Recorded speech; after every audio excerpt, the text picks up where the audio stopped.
তুমি কি করছো? এই তো রান্না করছি। কি রান্না করছো? মাছের ঝোল। হুম, এই যে মাছ আছে, মাছ আছে। মাছ দিয়ে আলু দিয়ে ঝোল। আর আর এই যে পুঁই শাক আছে, কুমড়ো আছে, বেগুন আছে, আর আলু দিয়ে চচ্চড়ি।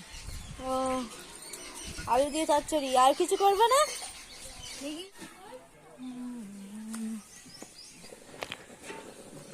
এখানে আমার মাছ ভাজা হয়ে গেছে, মাছ দিয়ে মাছের ঝোল করব। ভাত হয়ে গেছে, এই মাছের ঝোল আমি চাপিয়ে দিয়েছি। এই যে দেখছো মাছের ঝোল ফুটছে। আজকে তো আমার গ্যাস নেই, সেই জন্য আমি উনুনে রান্না করছি। আর সবজি কেটে রেখেছি চচ্চড়ির জন্যে। মাছের ঝোল হবে, পুঁই শাক কুমড়ো বেগুন আলু চচ্চড়ি হবে, আর ভাত। তো মাছের ঝোল আমার ফুটছে।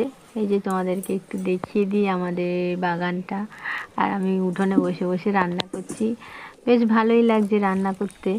এই যে দেখো মাছের ঝোল আমার হয়ে গেছে, একটু গরম মশলা দিয়ে আর নামিয়ে নেব।